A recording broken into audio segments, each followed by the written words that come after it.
중화권을 대표하는 싱어송라이터 임중걸은 1981년 3월 27일 싱가포르에서 태어났습니다. 임중걸은 대만계 싱가포르인으로 직계조상이 거주했던 원적지는 푸젠성 진먼시입니다.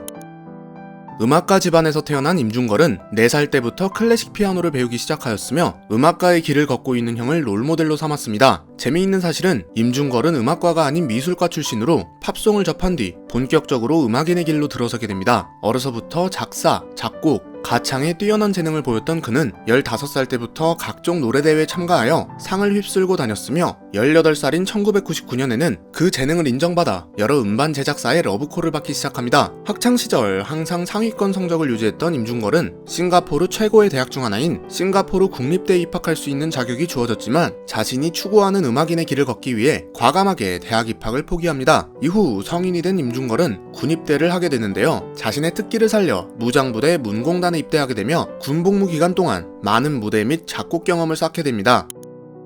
약 1년간의 군 생활을 마친 임중걸은 본격적인 작곡 활동을 시작합니다. 임중걸은 비록 이름 없는 신인 작곡가에 불과했지만 확실했던 재능을 인정받아 당시 대만 최고의 가수 장애매에게 곡을 써주게 됩니다. 그리고 2001년 10월 29일 장애매의 정규 9집 앨범 진실의 수록곡 기득이 발매되며 작곡가로서 정식 데뷔를 치르게 됩니다. 젊은 천재 작곡가의 등장에 중화권 음악계는 술렁이기 시작하였고 이후 유진경, 아두, 왕심령 등의 유명 가수들에게 곡을 써주며 자신의 몸값을 올려나갑니다.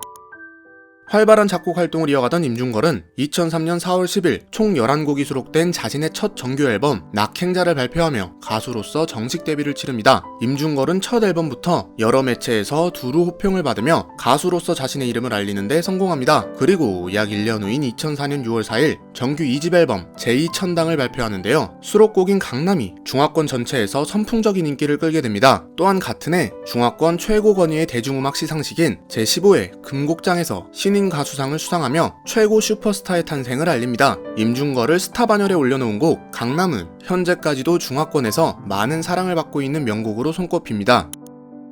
가수로서 성공적인 데뷔와 초기 활동을 마친 임중걸은 이후 2005년 3집 편호 89757, 2006년 4집 조조, 2007년 5집 서계 등을 발표하며 왕성한 활동을 이어나갑니다. 임중걸이 발매한 모든 앨범은 말 그대로 초대박을 터뜨렸는데요. 연말 시상식에서 각종 상을 싹쓸이하는 것은 물론이고 또한 각종 광고와 TV 프로그램의 러브콜이 끊이지 않는 등 최고의 인기를 구가하게 됩니다. 특히 4집 조조는 발매와 함께 엄청난 인기를 끌게 되며 현재까지도 임중걸 최고의 명반이라는 평가를 받고 있습니다. 임중걸은 자신의 장점을 최대한 살린 감미롭고 리드미컬한 R&B를 통해 당시 대만의 가수 주걸륜과 함께 중화권 가요계를 점령합니다. 임중걸은 R&B 외에도 타설, 학불의, 인니이제, 수련회전, 가석 모려가 등 중화권 대중가요 역사에 길이 남을 수많은 발라드 명곡을 남기기도 했습니다. 임중걸 특유의 대체불가한 미성과 섬세한 바이브레이션은 대중의 심금을 울렸으며 현재까지도 중화권 최고의 발라드 가수로 군림하고 있습니다.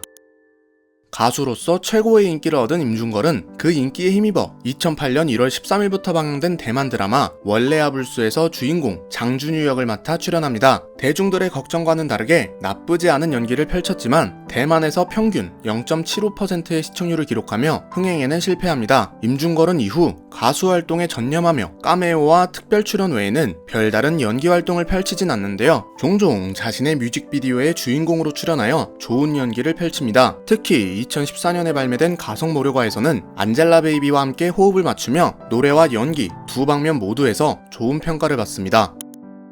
임중걸은 CN블루 정용화와 함께 정용화의 솔로 앨범 어느 멋진 날의 수록곡 체크메이트를 함께 작업한 경험이 있습니다. 앨범은 2015년 1월 20일에 발매되었으며 중화권 가수로는 매우 특이하게 뮤직뱅크에 출연하여 듀엣 무대를 선보이기도 했습니다. 이후 두 사람은 이 인연을 이어나가 2021년 6월 22일 정용화의 첫 번째 중화권 솔로 앨범 화창 스테인터치에서 체크메이트 리믹스 버전을 발매하기도 했습니다. 여담으로 임중걸은 평소 한국 문화와 한국 음악을 굉장히 좋아하는 것으로 알려져 있는데요. 2007년 1월 24일에 발표한 노래 지대니설에는 사랑해요라는 가사가 있으며 이는 당시 한국어과에 다니는 여자친구를 생각하며 넣은 가사라고 합니다. 작곡가로서 음악 활동을 시작한 임중걸은 그 명성에 맞게 현재까지 수많은 명곡을 작곡하였으며 자신의 노래뿐 아니라 다른 가수들에게도 많은 곡을 써주었습니다. 2019년까지 총 114곡을 작곡하였으며 연간 벌어들이는 저작권 수입만 수십억대로 추정되는데요. 중화권에서 몇 안 되는 보컬, 작곡, 작사, 편곡 모두 최고 수준의 대중음악가로 평가받고 있습니다. 2017년 9월 13일 임준걸은 애플의 CEO 팀 쿡의 초대를 받아 아이폰 출시 10주년 기념 및 아이폰 8과 아이폰 X를 공개하는 키노트 행사에 아시아 유일의 스타 게스트로 초청되었습니다. 임준걸은 중화권 연예계에서 손에 꼽는 엄청난 집안 배경을 가지고 있습니다. 아버지는 싱가포르 통신사의 대주주이며 어머니는 석유회사 임원, 형은 스위스은행 부회장, 고모부는 일본 카메라 회사의 CEO로 활동하고 있습니다. 과거 임준걸의 아버지는 아들의 연예계 진출을 강력하게 반대했으며 연예인이 아닌 집안 사업을 물려받기를 원했습니다. 하지만 임준걸은 안정적인 집안 사업보다는 자신이 진정으로 원하는 음악을 선택하였고 본인의 타고난 재능과 피나는 노력으로 가업을 이어갈 운명을 피하게 됩니다.